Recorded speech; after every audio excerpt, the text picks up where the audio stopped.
I get a yes or no to this. Do you distinguish at all between someone who is here with illegally, does not have legal status, who is 50 years old, and their 17-year-old daughter or son looking to go to Rutgers? Do you differentiate between the 17-year-old child born here, not legally?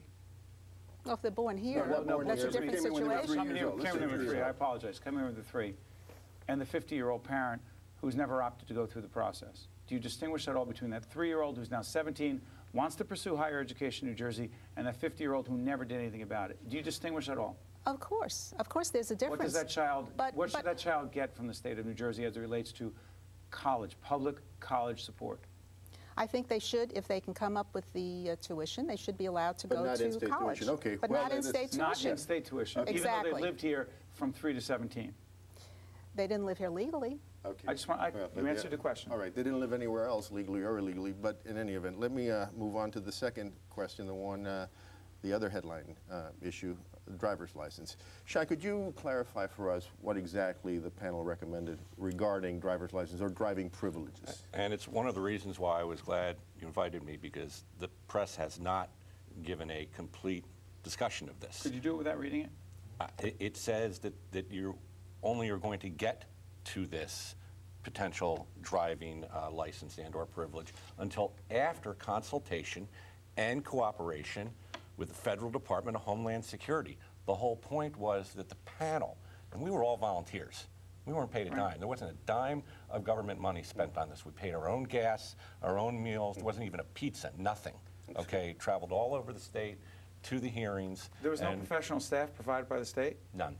None. No infrastructure provided by the state? There was not a single penny of government funding supported this? No. Okay, so finally the initiative as it relates to driver license calls for? It calls for initial consultation, cooperation with the Department of Homeland Security, and then after that discussion, movement in that direction. It was not a knee-jerk perspective that we wanted to go down the road, for example, that Elliot Spitzer did, doing it independently. But the governor, but you say that the press misunderstood it. It seems like the governor also misunderstood it, because his response was, you know, there are some well-meaning recommendations here, but this one, for example, that we just can't do that until the federal government does it. That was the governor. Yeah, it was Governor Corzine. I believe that what the governor's perspective was is that he doesn't want to engage yet in that consultation until after the Department of Homeland Security is active. The governor did not want to engage in this discussion at this point in an election year because he was concerned about the potential political fallout having to have these recommendations come out on his watch? I don't engage in that type of evaluation. So that's just a coincidence? I wouldn't know. I would have no idea. And Doctor, your thought about that specific recommendation?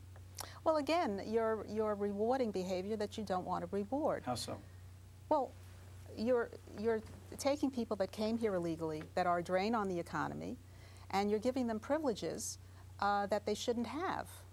But it's a privilege that may save your life. If they have a driver's license, and that means that they were vetted to be able to drive the vehicle that they're driving by the state, or by the state. If they're granted, if Homeland Security says, okay, you can grab it, then people who are probably going to drive anyway are going to be driving with a license issued by the state because they were vetted as drivers. There is a root problem with all of the recommendations that are coming out here, and I can tell you, when I went to the first public hearing at Rutgers University of the Blue Ribbon panel, there was one member of our group that got up.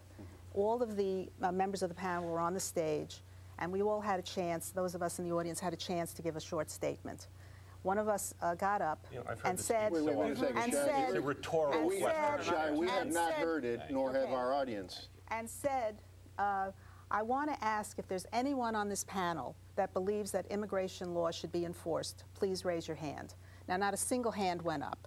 So I think that that clarifies where the people on the panel are coming from. That says to me that they're not making any distinction between legal and illegal immigration, and that there's no motivation to enforce immigration law. It was a theatrical ploy that extremist groups and non-extremist groups engaged in. I want to clarify the parameters of the discussion. I want to clarify.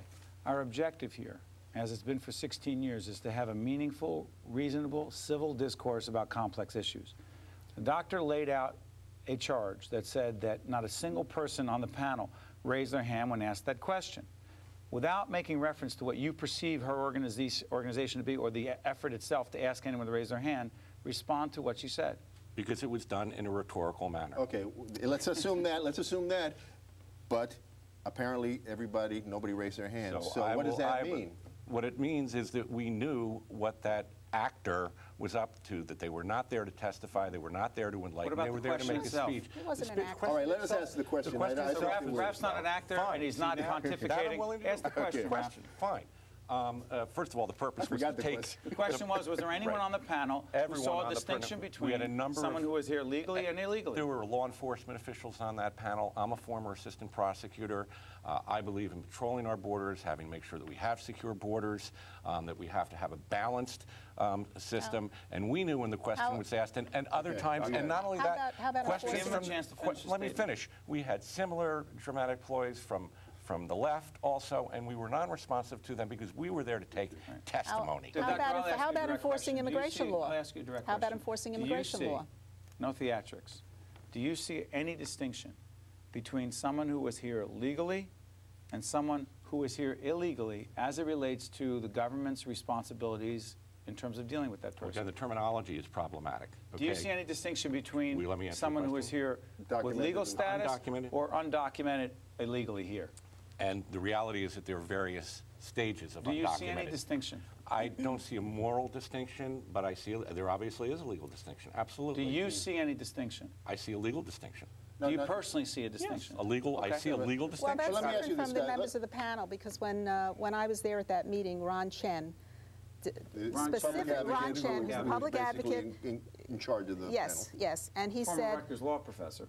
Okay, and he said that the panel would not make any distinction between legal and illegal. But let me ask you this. Let me just ask a question. Shai, let me just ask a question. I'm in agreement. The fact of the matter is, the mission of the panel, correct me if I'm wrong, the point of it was to find out how to integrate the immigrant population. Correct. Integrate that 400,000 of the immigrant population are undocumented.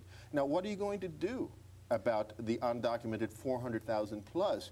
Are we going to just, corner them together and throw them out? No. Well, you have to integrate them. So for the purposes of what the panel was called to do, they should.